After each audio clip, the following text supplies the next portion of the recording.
एक छोटे से गांव में विमला नाम की बूढ़ी औरत अपने बेटे और बहू के साथ रहा करती थी। बेटा खेत में काम करने जाया करता था। विमला रोज मंदिर जाती थी।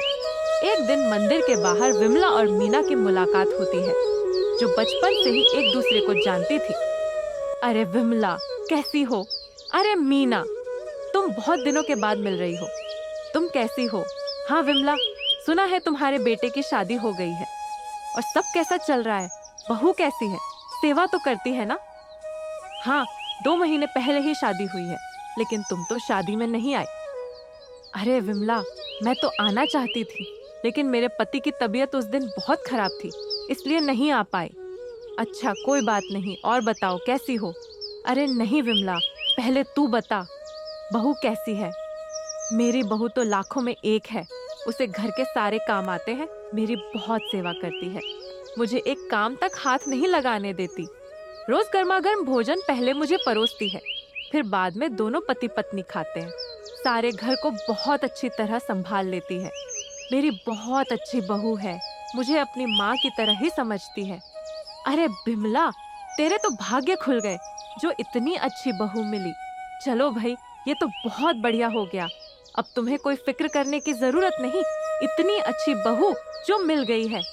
इतना बोलकर मीना वहाँ से चली जाती है, लेकिन विमला चिंता में पड़ जाती है और सोचती है, मुझे जल्दी से घर जाना होगा। विमला तेजी से घर की ओर निकल पड़ती है। घर पहुँचती है, बहू उसे देखते ही ताने मारने लगती है। आ गई महारानी, इतनी देर तक कहाँ थी? बहू, वो मेरी एक सहेली मिल गई थी, उससे बातें करने लगी तो देर हो गई। अच्छा, तो ये बात है? बाहर जाकर अपनी सहेली से मेरी चुगली कर रही थी कि मेरी बहू ऐसी है वैसी है, तुमने मेरी बुराई की होगी, है ना? नहीं नहीं बहू, मैंने किसी से कुछ नहीं कहा। बड़ी आई, चलो जल्दी से खाना लगा दिया है, खा लो। विमला खाने के लिए बैठ जाती है, लेकिन जैसे ही थाली देखती है उसकी आंखें भर आती हैं। ये क्या बहू, ये रोटी तो ठंडी है, और ये नमक, तुमने सब्जी नहीं बनाई क्या? बनाई तो थी, लेकिन मैंने और तुम्हारे बेटे ने खाना खा लिया तो सब्जी नहीं बची। और ये रोटियां कल रात की ही तो है, फेंक देती तो खाने की बर्बादी होती ना। तुम्हारा बेटा कितनी मेहनत से कमाता है, दिन रात खेत में काम करता है, तो मैं उसे ये रोटियां नहीं दे सकती थी। बहू की बात सुनकर विमला स्तब्ध रह जाती है। और हाँ, मैंने अपने मायके में कभी बासी रोटी नहीं खाई। मेरे पेट में दर्द होने लगा तो इसलिए ये रोटियां तुम्हारे लिए रख दी। अब जो है सो है, खा लेना, मुझे और भी काम है। इतना कहकर राधा अपने कमरे में चली जाती है। विमला को बहुत बुरा लगता है। वह सूखी रोटियां हाथ में लेकर देखती है, लेकिन उसे खाते नहीं बनता। वह चुपचाप थाली रख देती है। कुछ देर बाद उसका बेटा हरिया घर आता है और माँ के पास जाता है।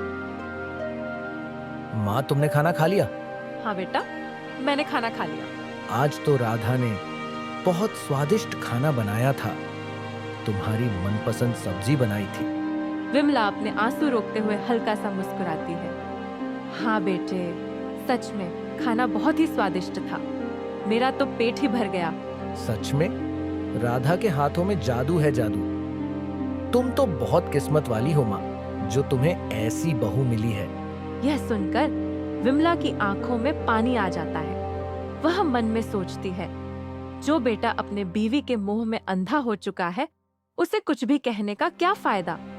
मैं कुछ भी कहूंगी तो बहू मुझे ही 4 बातें सुना देगी कि मैंने पति पत्नी में झगड़ा लगवा दिया। क्या बात है माँ, क्या सोच रही हो? और परेशान भी दिख रही हो। कुछ नहीं बेटे, मेरे पैरों में बहुत दर्द हो रहा है, जरा मालिश का तेल दे दो, मैं लगा लूंगी तो थोड़ा आराम मिल जाएगा। ये क्या माँ, सामने ही तो रखा है, तुम इतना भी नहीं कर सकती। मैं अभी अभी काम से आया हूँ, बहुत थका हुआ हूँ, मैं सोने जा रहा हूँ। इतना कहकर हरिया वहाँ से चला जाता है।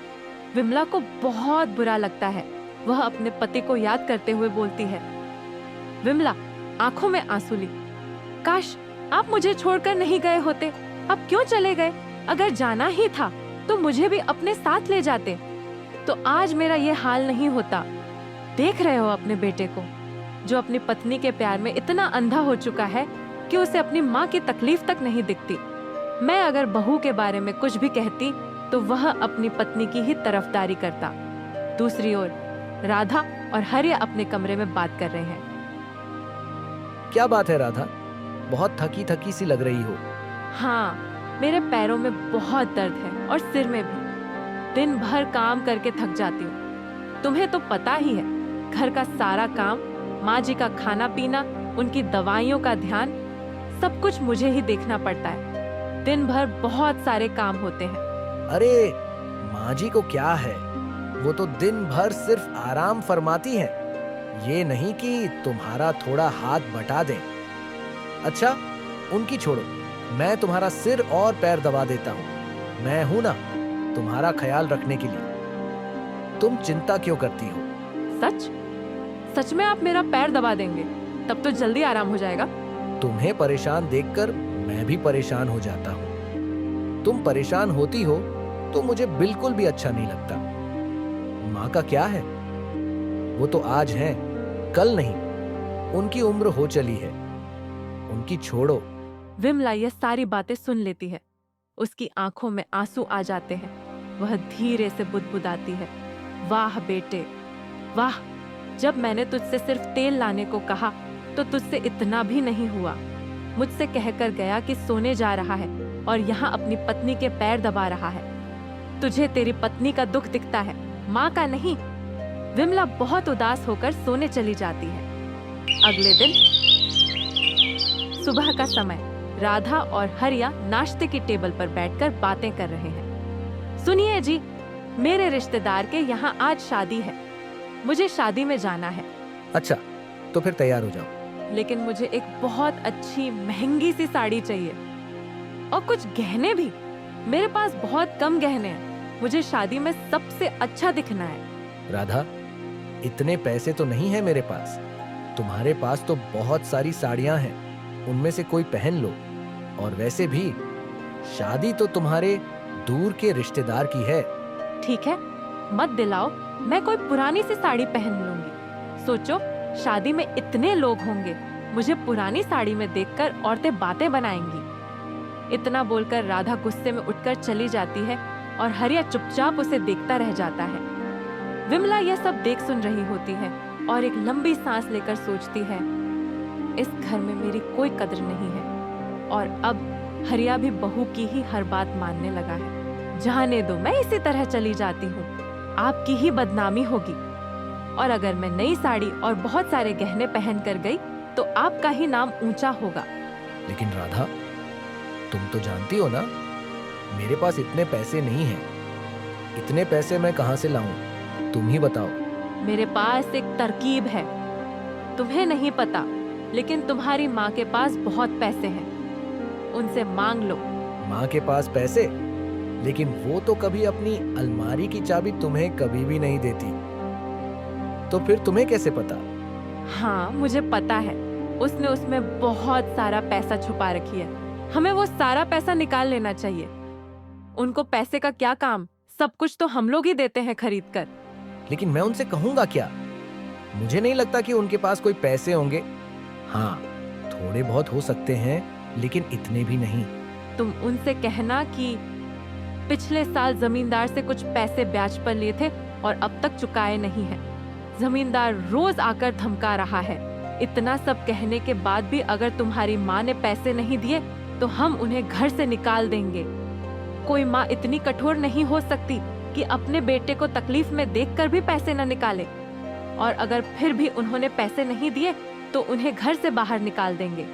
फिर तो इस घर में रहने का कोई अधिकार नहीं रहेगा। ठीक है, मैं उनसे बात करके देखता हूँ। हरिया अपने माँ के पास जाता है और उदास होकर उसके सामने बैठ जाता है। क्या बात है बेटा, बहुत परेशान लग रहे हो, सब ठीक तो है? क्या बताऊं माँ, आपको नहीं पता, लेकिन जब आप बहुत बीमार थीं, तब मैंने जमींदार से कुछ पैसे कर्ज लिया था और वो कर्ज अभी तक चुका नहीं पाया हूँ। क्या तुमने कर्ज लिया था, लेकिन कभी बताया नहीं? हाँ माँ, जमींदार मुझे रोज धमकाता है, परेशान करता है और मैं कहां से उसके पैसे चुकाऊं। खर्च इतना बढ़ गया है कि कोई पैसा ही नहीं बच पाता। इतनी कम फसल में घर चलाना और आपकी दवाइयों का खर्च उठाना मेरी तो कुछ समझ में नहीं आ रहा है। मैं क्या करूं? जमींदार आज मुझे घर से बाहर निकालने की धमकी देकर गया है।